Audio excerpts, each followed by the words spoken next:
This is Jennifer Gonzalez welcoming you to episode 50 of the Cult of Pedagogy podcast. In this episode, I'm going to talk with my guest Tracy Enos about how to use student playlists to personalize and differentiate your instruction.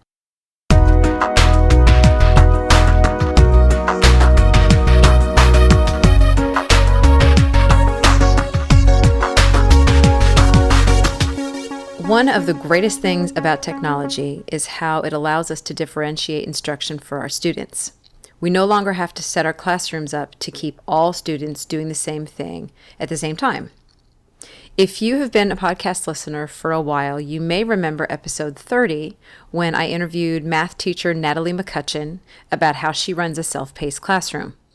This was a really popular blog post and podcast episode, and I think that's because lots of teachers want to do a better job with differentiating. We just don't all know how exactly to manage it. In that episode, Natalie explained how she sets up her curriculum so that each student works through it at their own pace, freeing her up to work one-on-one with students when they need it. She has a really great system, and if you haven't heard it yet, I would recommend you check out episode 30. When I aired that episode, my friend Tracy Enos, who teaches language arts, told me about a similar system she uses in her classroom, where each student is given an individual playlist of assignments to complete based on their individual needs. The playlist might contain links to videos, online articles, or interactive lessons that live somewhere online. It could also include reading assignments from actual physical books or even written exercises that come from a station or a center in the classroom. I thought it sounded like such a neat system, something that could be used for any grade level and any subject area, so I invited Tracy to come on the podcast and talk to us about how it works. When this episode is published, I'll also be putting out a blog post to go with it, including images of Tracy's playlists and links directly to a few samples so you can get an up-close look at how they work. I will also invite Tracy to respond to any questions you have about the nuts and bolts of the system. To find all this stuff, go to cultofpedagogy.com/pod, click episode 50, and you'll be taken right to the post. Before I play the interview, I want to thank everyone who has left a review for this podcast on iTunes. To know that you set aside that time means so much to me, and by doing that, you're really helping bring more listeners to the show. If you like what I'm doing here and you haven't left a review yet, I would love it if you take a few minutes to go over to iTunes and do that. Thank you so much. Now here's my interview with Tracy Enos about student playlists. Tracy Enos. All right. Hi. Thank you so much for coming on. Yeah, I'm happy to be here. And so let me give the listeners a little bit of background on how you and I know each other. Tracy, first of all, Tracy is an 8th grade language arts teacher in Rhode Island. And so how we know each other is that we have belonged to the same Voxer group for, I'd say, at least a year now.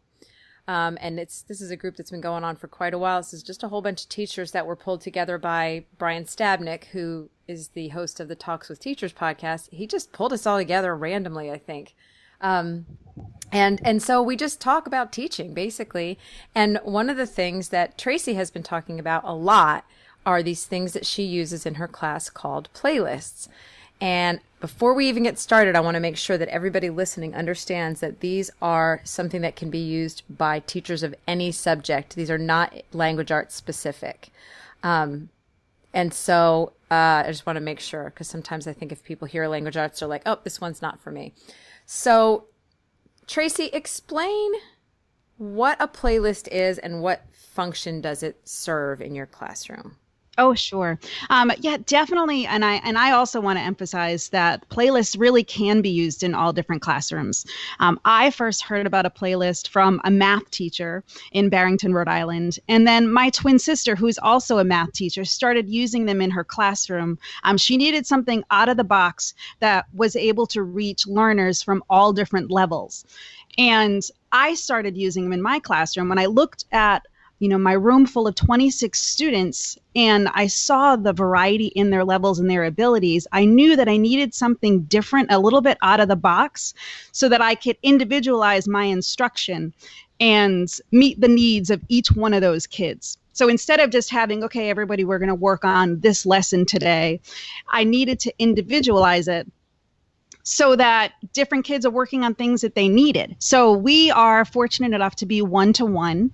So we have our students have Chromebooks, and a playlist is basically like a roadmap. I break down a unit, and the playlist includes different activities and different video lessons that the students progress through as we work on a specific unit of instruction. Okay. And you've actually provided me with a couple of examples, and I'm going to be putting them on the website so that people can see. But what they ultimately look like is it's a chart that has a list of activities or lessons that the students work through at their own pace, correct? Exactly. Okay. And I use Google Docs. There are, a couple of other different formats that people can use, but I like just the simplicity of Google Docs. And I like the live nature of them, that I can go in there and change them and adjust them. So that it's a very simple, basic chart of activities. And now you do these, and so they have some of them are containing I can't get my words out right now. Some of the activities that you are assigning on these are actually linked to video lessons. It looks like you use a lot of Edpuzzle lessons. Exactly. I love Edpuzzle. And then other times they're just linking to like a Google Doc where they have to go and access that through Google Classroom and just complete sort of a reflection or a writing activity or something like that. So the actual end product is something that they write down. For certain projects. Yep. Okay. For certain activities. So there's different group activities. There's some games online. There's different discussion boards. Sometimes I link to my blog to a different resource on there. So it's all varied just depending on the task. It's very flexible. Okay. And now when you give these to students, so let's say, for example, you've got like a short story unit where students have to write a short story, and you've got them working through all different parts of developing that. Do you give different versions of this playlist to different students? Well, each student starts off with the regular playlist. It's almost like a building block, like a pattern that we're going to be following. And then I kind of tailor it to the kids' needs as we go individually. And I started off, you mentioned short stories. I started off, the short story playlist was the first one that I made, because this year in my class, I have 3 different collaborative settings. So I've got some ESL kids, and I've got some various levels of different special education students with me. So I knew that I needed to do things differently for them. And also just writing is in my opinion, writing is a very personal process for anybody. So it's always been hard for me as a teacher to say, okay, students, your graphic organizer is going to look like this. We're going to do this activity today. Then we're going to do the next one. So I really I saw the writing workshop as a way to truly make it fluid through the playlist. So the kids would work through their activities. A lot of it is the same as far as like I give them different options. So if we're doing some type of organization, maybe I give you choice, which I feel is really important. So someone might choose to fill in a graphic organizer. Someone might choose to use index cards, like physical index cards. Somebody might choose to use Padlet. So I put a lot of different choice within the activities. And then as we progress, I leave. For my writing ones, I tend to leave 2 spots blank where I give the kids individualized revision focuses. So there are some blank areas that I'll go in later once we've gone through their draft and I've taken their feedback as far as where they want to strengthen their piece, and I've looked at it. So we kind of decide together about some points of it. But the majority of them are their basic building blocks. They might start the same. Got it. That makes sense. So I'm gonna just, yeah, it does. I'm gonna describe what I'm looking at right now, so that if somebody's listening to this in their car or something, they actually can picture something. So what I'm looking at is it's a 4-column chart. You've got some introductory text at the beginning that's basically saying this is what the unit is, this is what our kind of goal is, and then here comes the chart. The first column says activity, which is just, and these are numbered. These are sort of, it's almost like a little title of the thing that they're going to do. The second column is directions, which gives them more specific directions. So for example, your very, very first activity in this short story playlist is for them to introduce everybody to their protagonist. They've got to choose a main character. So activity says, number 1, introduce us to your protagonist. Then under directions, you've actually told them what to do in Google Classroom. There's going to be discussion questions, and they've got to answer these in Google Classroom. And when you say in Google Classroom, is that going to be a discussion that you've set up, or is it a document that they create and then they submit it? It was actually, I believe that was the first time I was using Google Classroom's discussion tool. So it is the discussion question, so everybody could see it, which was just kind of a fun way for people to be like, oh, that sounds like a great character. Then they kind of get little pats on the backs, which is fun. As a writing teacher, I've found that's one of the most helpful things I can do too, is for students to just share some of their ideas, because it helps other kids think of their own ideas when they hear somebody else's. They're like, oh, that makes me think of this. I'm going to try that. So absolutely. Yeah. Absolutely. I love the discussion feature. Yeah. Okay. So the first task is for them to just go in and participate in this discussion with these 2 main points. And then the next 2 columns after that are notes and then date completed. So the students, I'm assuming, enter their own date completed. Once they've done the thing, they go into the date completed and put the date, or do you do that? Nope. The students put it in, and I kind of equate that as almost like a time card, so that they have to keep track of what they've accomplished. I should be able to pull up any student's Google Doc, and I do share them through Google Classroom, which automatically makes a copy for each student. Yes. And as soon as they open it, I have access to it, so I can go in and see, oh, yep, we've got these 4 steps completed. So they are responsible, which I didn't necessarily realize at the beginning, but with 8th graders, that was almost like a new thing for them, for some of them, to be responsible for, if just because you did a step, if you don't mark it, I can't see that it's done. I have ways of checking if I go into the whatever it is that they're working on, but I wanted to reemphasize, you need to keep track of what you're working on. And then the notes section specifically is notes that they take. So maybe they finish an activity, or maybe they need to go back, or maybe they need to make a note to ask Miss Enos about something or email me about something. So those are their notes for them personally. Okay, and so then the next activity that you've got on this one is just for them to go sign up for an account on Edpuzzle, and you've given them instructions. So it's nice because there's a real mix of activities. Some of them are just super quick to-dos that they can just take care of in no time, and then other things are probably things that'll take them much longer. Exactly. Right. And then I felt too, like including those short little things gives them a sense of accomplishment. It's almost like when you write tasks in your to-do list, you just like to mark it off, like check it as done. So yep, you've gone on. So which is kind of fun. And for so me. Yeah, I agree too. If you break something down into small bits, you get a lot of a sense of accomplishment. So I want to just look at one more activity so people get a sense of the variety. The next one is a link to a video lesson on Edpuzzle. So, and you even say on the directions, you will need earbuds for this lesson, which I think is great because this is so kind of open-ended. You can really give as much detail as you want to in the directions, telling kids whatever it is that they need to do. And then there's a practice section, a section that they need to complete at the end of the document. And so it's sort of all there for them, and they just work through this at their own pace, right?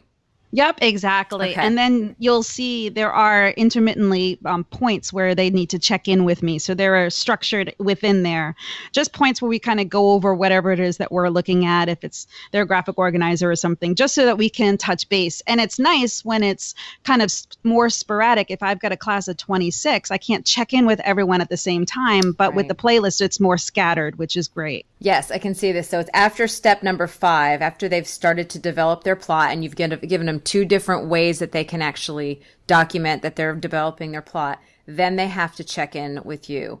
And so that's really nice. Another thing that I noticed on here is that in some of the date completed cells, you have actually manually entered what date it has to be done. So like they have to have their first draft submitted by a certain date, and you've written that in there. That's not something that they put. So that'll kind of keep them on track so that they get it done at minimum by a certain time. Exactly. So although they are working on the journey at their own pace, so they can decide, some writers spend more time with pre-writing, some writers are just ready to jump into drafting. There are still deadlines within the task, and they're not arbitrary. For my rough drafts, I always have them due on a Friday so that I have the weekend to read. You know, I'm sure we all know that. So if a student didn't turn it in, it's not that I'm, penalizing them for not getting it in on the due date. It's just that I might not have enough time to read it before you want feedback. You know what I mean? So they're not arbitrary, but it's real life.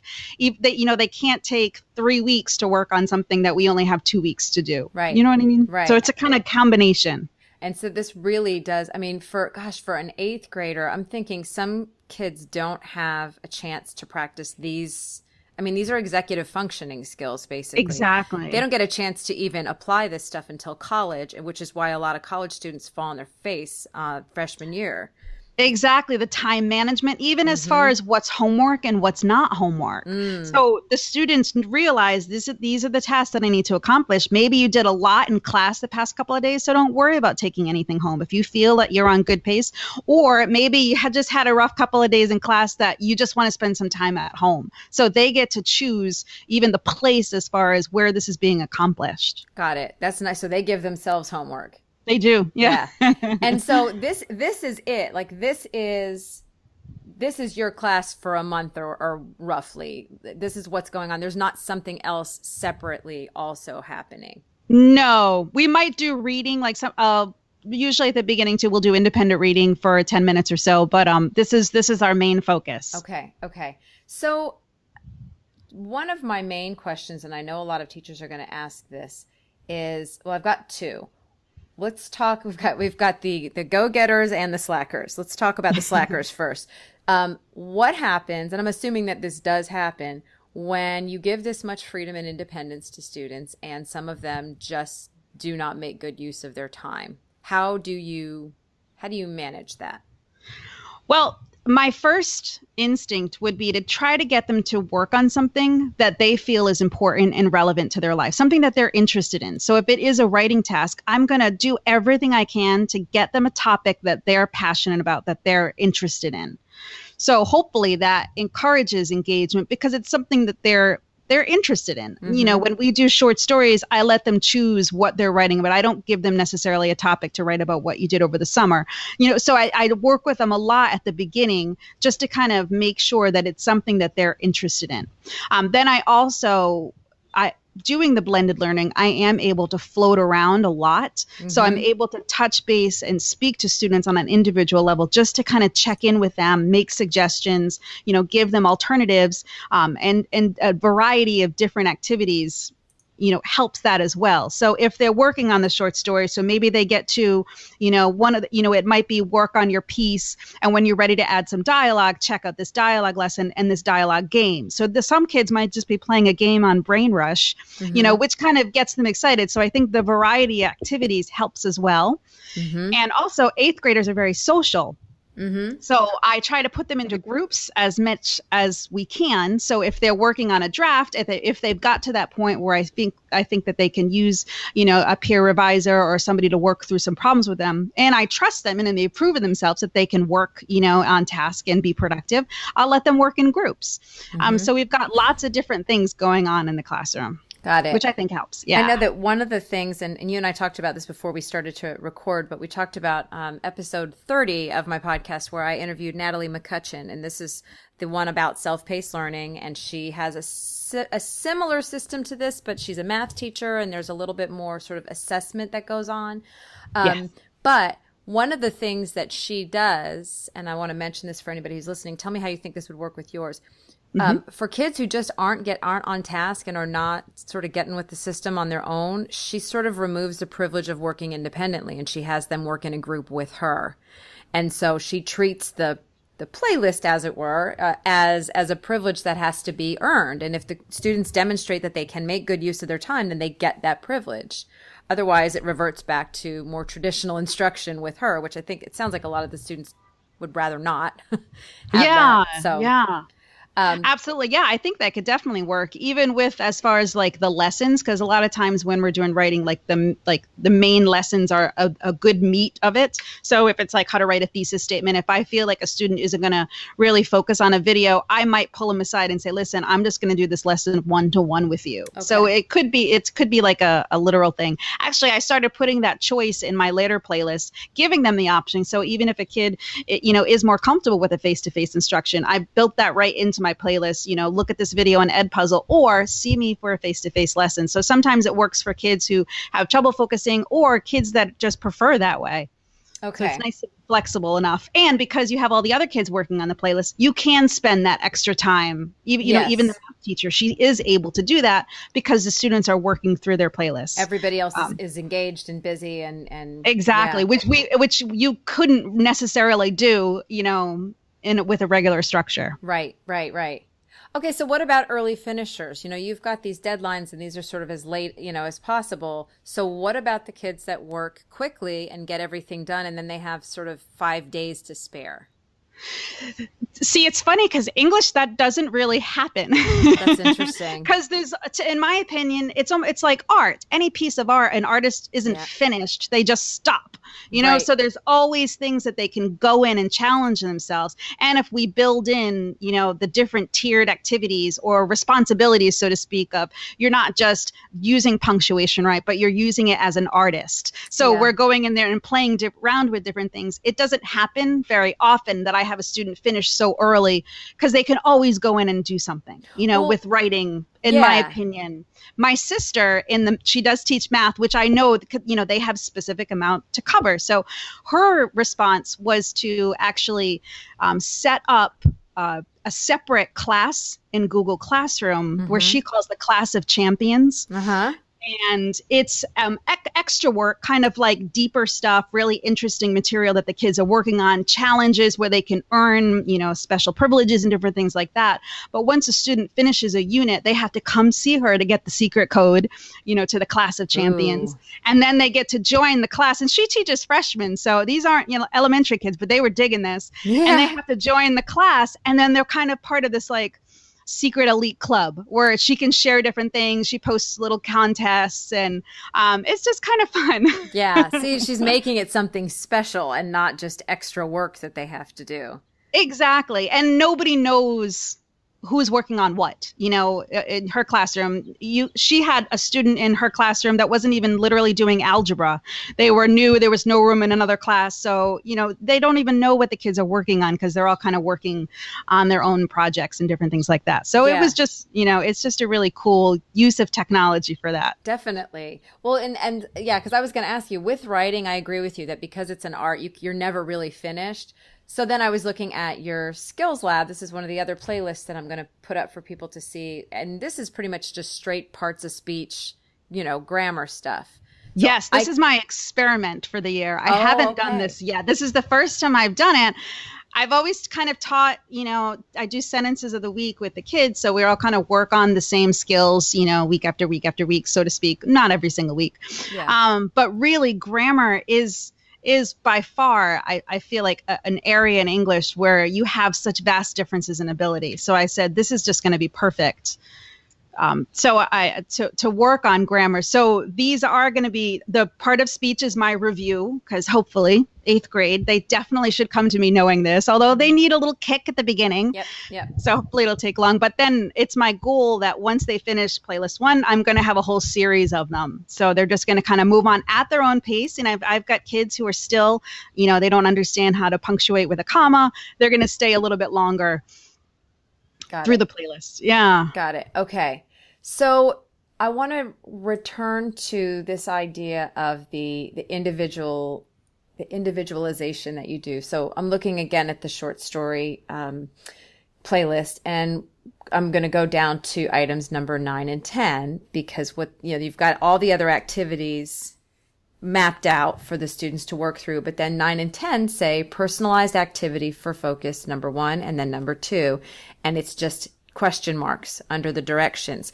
So how do you manage? I'm assuming that you have over 100 students or roughly that amount. Yes. Okay. So how does that work for you? How does that get filled in? Well, it gets filled in. This is my shout out to Kelly Gallagher, because this is all Kelly Gallagher. Once I read the rough drafts, I decide, typically it's 2 different focuses. One craft focus where we're working on, writing as an art, and then one editing focus where there might be some type of issue of punctuation. So this is where my eager beavers come in. If I could get some of the rough drafts turned in early, yes, by not giving them a specific, all drafts are due today, I do get some turned in early. early, so it kind of breaks it up a little bit, which is nice. Yeah. And I might even stagger the dates. I teach 4 ELA classes, but I might stagger the days that they're turning them in just for sanity's sake. Yeah, I did the same thing. You can't read 100 essays in one day. And yeah, right. No. Yeah. And and as I make comments, I read their drafts on Google Docs. I never ever thought that I would be able to read a student work on Google Docs, but I do, and I love it. Nice. Anyone who's still printing them out should stop and try this, because I can give feedback. I use Google Keep, and I keep a set of, because we're constantly giving the same feedback to students over and over again. So I can copy and paste a lot of my comments that I've used, in the past. So that kind of makes things quicker as well. And then I also have a survey.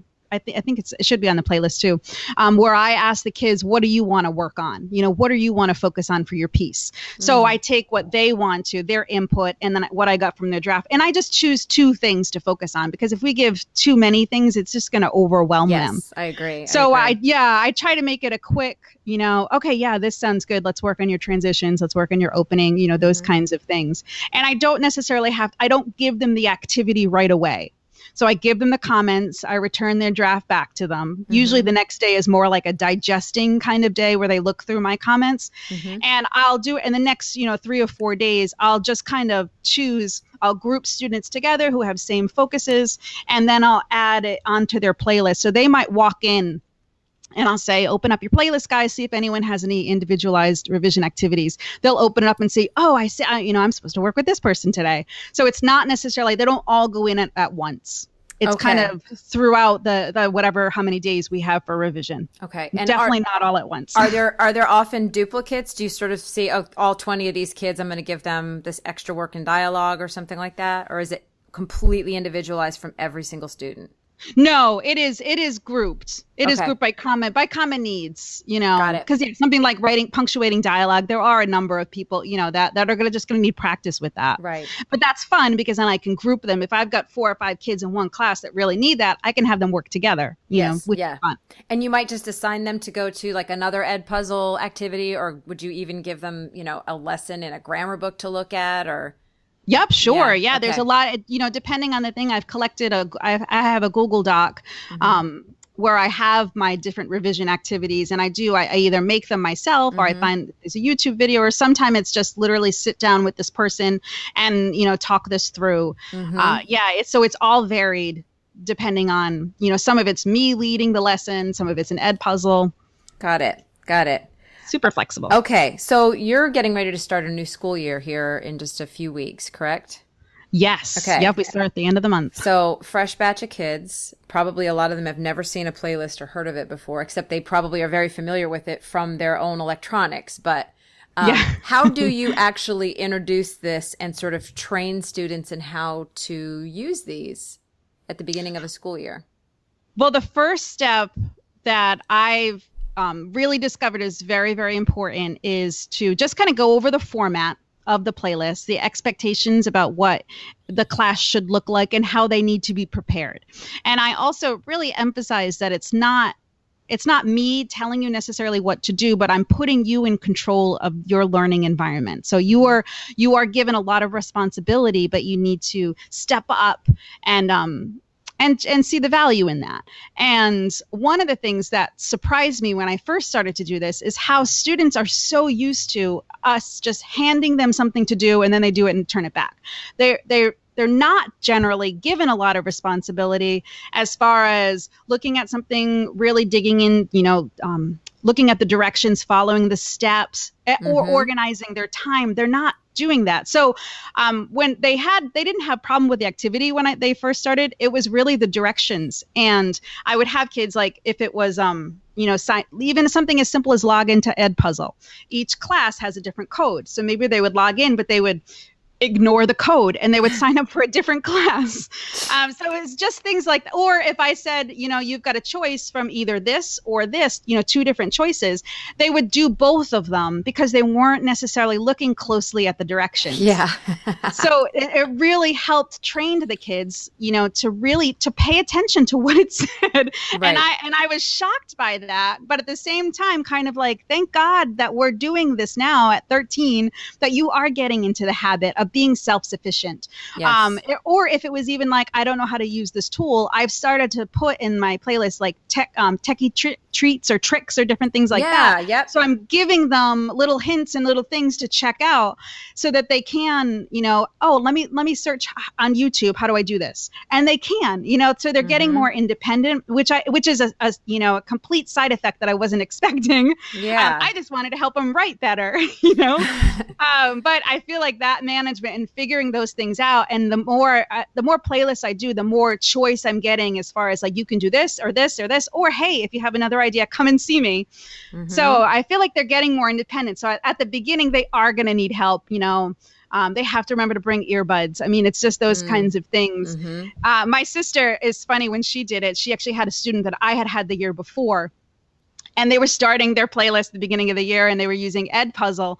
And my sister was walking around, and she noticed the student was actually watching one of my Edpuzzles about writing in the math class. And Heather was like, "What are you doing? You're not even paying attention to what you're doing."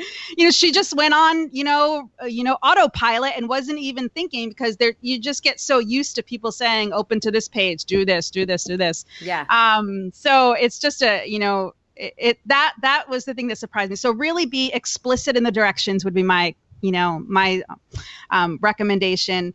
Really make sure that they go through and fill out those things, the date completed, if they need to make notes. So just really hold them accountable for their learning, instead of just sitting there and digesting it. Right.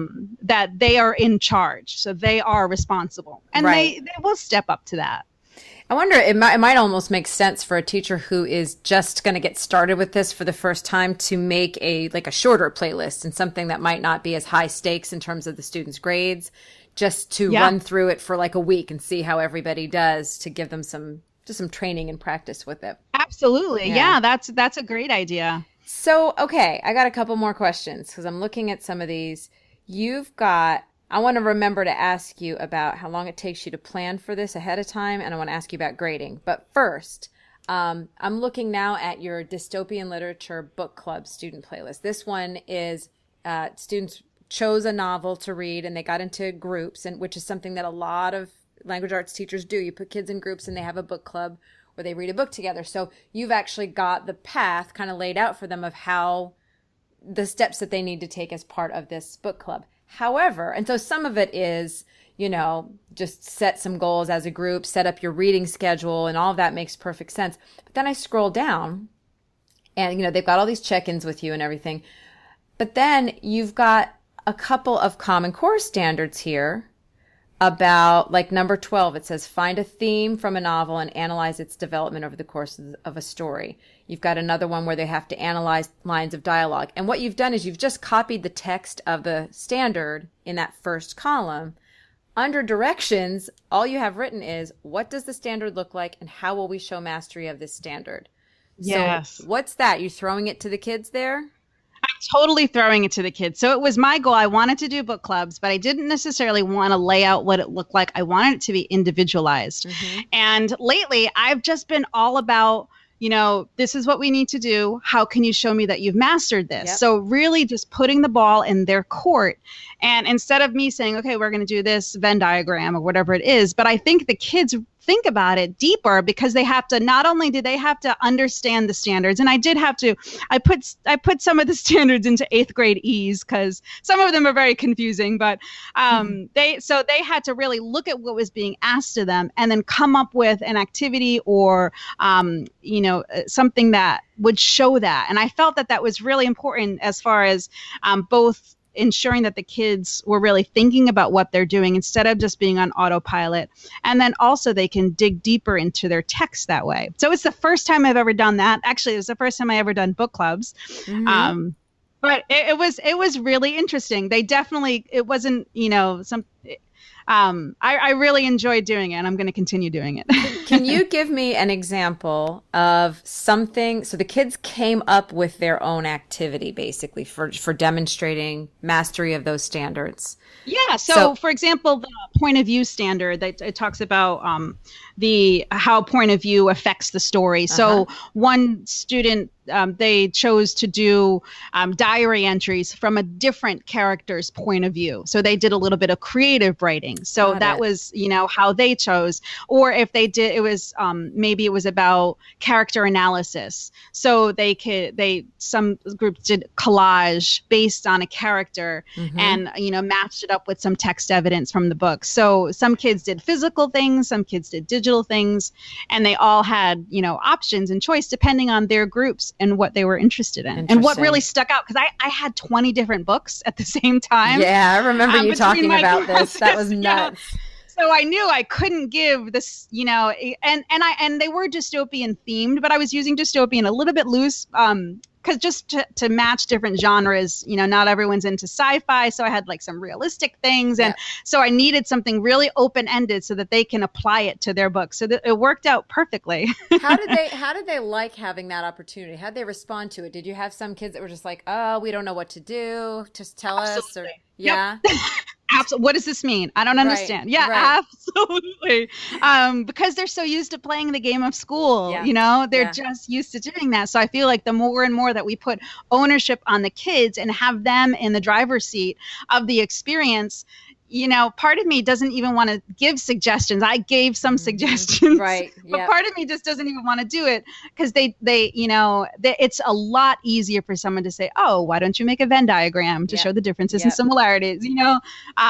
Absolutely. So they had to work through that. It was helpful that they were together in a group so they could bounce ideas off of each other. Did they have to get their ideas approved by you? Like, did they have to? I mean, because I would think at some point somebody would have to have just like made a complete misfire and been like, that's probably not going to, like, were all ideas accepted?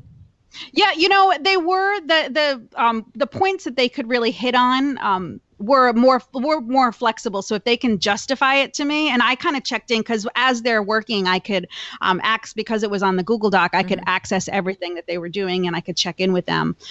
So yeah, they were. We didn't have any problems with anyone doing something completely different. Got it. I would be intrigued if they thought, that would almost intrigue me. You'd be like, what are you thinking? Yeah. And just as a side note too, this was the very last thing that we did. So we did it right up to the end of the year. So they were working on the standards things when a lot of other classes were, having parties and watching movies and different things like that. So they were in it. They were very engaged with their text, and they loved working in groups. And I think doing that at the beginning, making sure they chose what they were working with, what they were working on. And I strategically put them into groups with people that they liked, and that were interested in the same thing. It really helped. Nice. I'm remembering now you talking about this unit at the end of the year and how excited you were that everybody else was just packing up their rooms and fooling around, and your kids were doing rigorous academic work and happy to do it. It's crazy. You don't see a lot of 13-year-olds just reading. Like, they were like silently reading on our reading days for a good chunk of the period, and it was perfect. Yeah, they were great. I love dystopian literature, though. I mean, that'll grab most people pretty well. Okay. I've got another pragmatic question. Are you? You're in a standards-based grading school, is that right? We are. Okay. Yep, we are standards-based.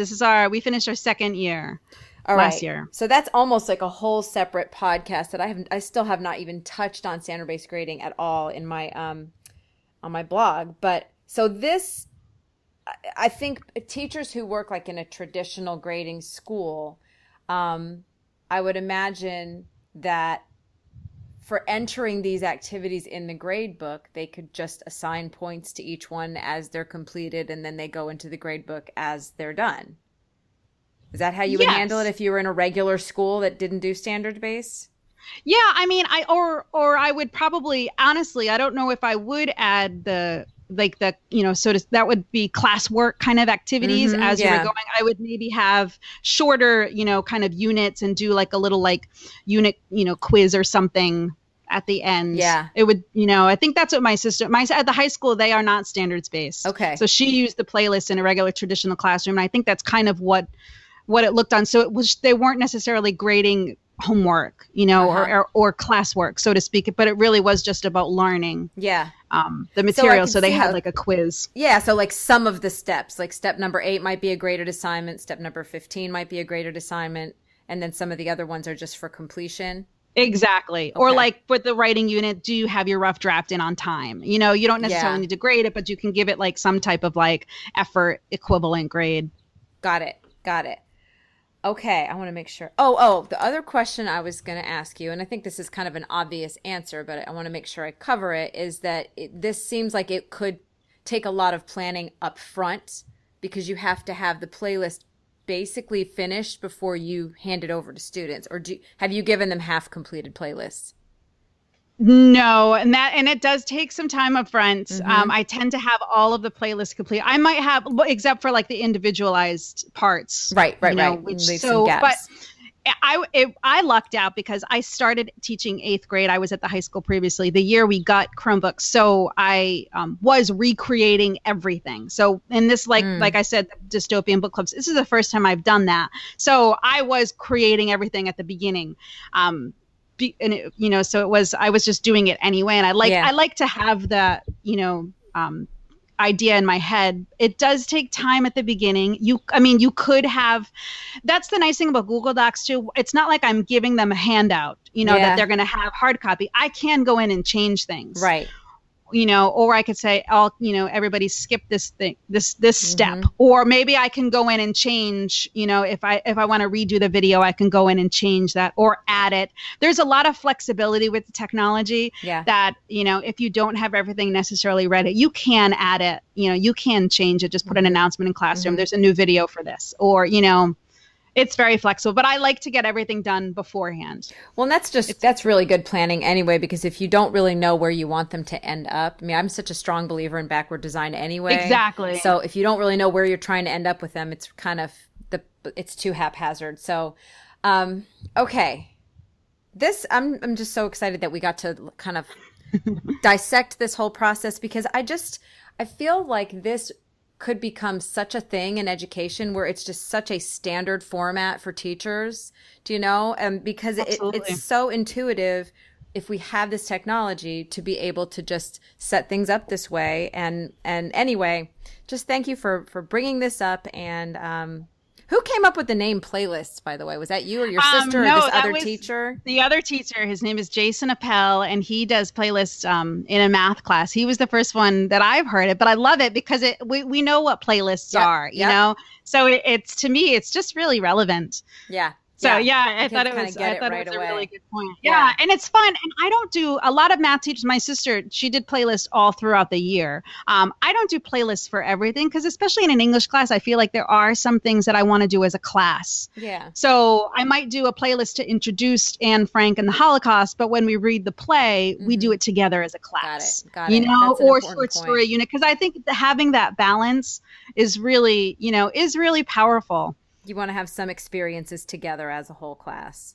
Exactly. Yeah, and absolutely. Then even in any subject, find that point where you have that vast difference in abilities. Because now I know most schools, they don't have college prep kids or general kids. Everyone's mixed together. Yeah. So find that place, that kind of sweet spot in your curriculum where you've got a vast differences, and then seize that for an opportunity to really blend it. And a lot of people think, oh, you're just giving kids activities. They're not having personalization or meeting with you face to face. But that's the complete opposite. I have way more time to meet with kids individually when I have them working on a playlist. Yeah. So it's great. We're still learning this. Last year was my first year doing it. We have a saying in West Warwick that we are not experts, we are explorers.